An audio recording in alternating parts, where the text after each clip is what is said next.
Olá, o nosso programa de hoje vai falar sobre o uso e a exploração da água mineral aqui no estado. Em várias cidades, esse bem tão precioso jorra de fontes e embeleza parques e balneários famosos em todo o país. Mas como preservar e usar esse patrimônio divide opiniões. Enquanto o governo de Minas afirma que precisa da ajuda da iniciativa privada para conservar essas riquezas, população, parlamentares e ambientalistas questionam se a nossa água mineral estaria realmente protegida. Eu sou Joanita Gontijo e esse é o Assembleia em Destaque, programa que mostra o impacto na sua vida dos assuntos discutidos no Parlamento Mineiro.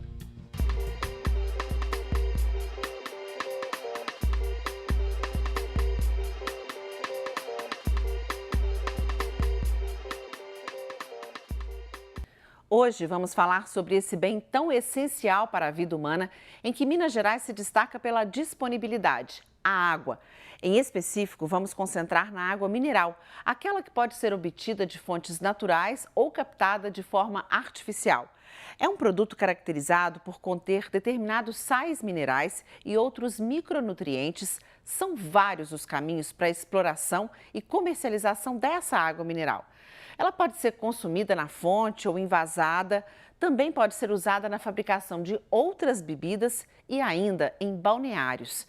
Em 2020, foram envasados 12 bilhões e 600 milhões de litros, segundo a ABIR, Associação Brasileira das Indústrias de Refrigerantes e de Bebidas Não Alcoólicas. O consumo por habitante brasileiro é de quase 60 litros por ano. E segundo um estudo recente da USP, a gestão do aproveitamento econômico das águas minerais no Brasil enfrenta desafios. Eles têm a ver com a regulação econômica, o incentivo à concorrência e a arrecadação do tributo CEFEM, que é uma compensação financeira pela exploração mineral que deve ser paga aos estados e municípios de onde a água é retirada. Essa pesquisa da USP apontou que entre 2016 e 2018, 574 empresas brasileiras envasavam águas minerais. Há 4 anos, o país era o 5º maior consumidor do mundo de águas envasadas em volume, de acordo com a consultoria Beverage Marketing Corporation. As normas brasileiras determinam que as águas são de propriedade da União, ou seja, do governo federal. Assim, para que qualquer pessoa ou empresa possa explorar esse bem, é necessária uma autorização chamada concessão. Aqui no estado, uma questão gera desacordo entre ambientalistas e governo de Minas, o que motiva a discussão do programa de hoje. A Codenge, a Companhia de Desenvolvimento de Minas Gerais, uma empresa pública mineira, tem direito a alguns pontos de extração ou de uso de água mineral, mas tem feito movimentos de modo a passar para a iniciativa privada a exploração desses locais. Apesar de hoje estar em segundo lugar na produção nacional, Minas Gerais desponta como pioneira na história da água mineral no Brasil. A primeira informação disponível sobre produção de água mineral envasada data de 1911. Nessa época, só os estados de Minas Gerais e do Rio de Janeiro tinham indústrias montadas de água mineral. A produção naquele ano foi de 1.420.000 litros, a maior parte aqui no estado. São Paulo, que é o líder atual, só começaria a produzir 10 anos depois. O volume foi impulsionado no início da década de 1970 com mudanças na Constituição do país e no Código de Mineração. Como bem o nome diz, a lei brasileira vê esse tipo de água como um recurso mineral. Aqui em Minas, são 110 locais em que estão autorizadas as chamadas concessões. Como é um produto mineral, esse tipo de água é explorado também nas chamadas lavras, da mesma forma que os outros tipos de minério. Isso não quer dizer que em cada uma dessas lavras exista invase de água. O uso pode se dar de outras formas nos parques e estâncias hidrominerais. Algumas são usadas para balneários ou estão disponíveis para a população por meio de fontes, de onde jorram água mineral potável. Foram mapeadas 47 fontes mineiras que são usadas pela população para beber direto na bica ou para engarrafar ou até para banho. Algumas são termais, como de Poços de Caldas. E é uma delícia, né? Minas Gerais é um dos estados brasileiros de maior tradição em águas minerais, com uma longa história que destaca a importância das estâncias hidrominerais do sul e do sudoeste do estado na recuperação da saúde e bem-estar do ser humano. Várias dessas estâncias hidrominerais estão situadas nos municípios que fazem parte do Circuito Turístico das Águas. O Circuito Turístico das Águas é composto por 13 cidades: Baipendi, Cambuquira, Campanha, Carmo de Minas, Caxambu, Conceição do Rio Verde, Cruzília, Dom Viçoso, Jesuânia, Lambari, Soledade de Minas, São Lourenço e Três Corações. Segundo a Associação do Circuito Turístico, são 37 fontes de água e quase 300 pontos turísticos nesses municípios. Nessa região, as atividades turísticas estão fortemente ligadas ainda ao poder terapêutico das águas minerais, com a presença de praças e balneários com fontes de água mineral e também guardam um importante patrimônio histórico. Nessas cidades e em outras de Minas Gerais estão locais de destaque pela riqueza e importância das águas minerais. São 12 balneários ou parques, alguns bem famosos em todo o país. Um deles é o Grande Hotel de Araxá. Estão aqui ainda os balneários Águas Santas, Pocinhos do Rio Verde, de Poços de Caldas, a Estância Balneária Termópolis, além dos parques das Águas de Cambuquira, Caxambu, Contendas, Lambari, São Lourenço e Marimbeiro. O último é o Hotel Recanto das Hortênsias. A Codenge, empresa pública mineira, tem direitos minerários de 9 lavras de água mineral. Nelas estão 50 fontes. Uma ordem do governador Romeu Zema é questionada por deputados de oposição e gera receio em alguns ambientalistas. Essa diretriz está em um decreto do fim de 2019 e prevê passar para a iniciativa privada a exploração dessas áreas. Segundo a direção da Codenge, as medidas da empresa seguem essa política estadual de desestatização. São administrados pela Codenge o Parque e Balneário de Caxambu, a Termas Antônio Carlos, em Poços de Caldas, o Envase de Água em Araxá e Contendas. A Codenge é sócia de empresas privadas no Envase de Água em Caxambu e Cambuquira. Foram doadas às prefeituras as gestões do Parque e do Balneário de Cambuquira, o Parque de Marimbeiro, o Parque e o Envase de Lambari, o Parque de Contendas, o Balneário Mário Mourão, em Poços de Caldas, e o Parque e o Balneário de Pocinhos do Rio Verde, que fica no município de Caldas. Estão com a iniciativa privada o Balneário de Tiradentes, o Balneário e Grande Hotel de Araxá e o Palace Hotel de Poços de Caldas.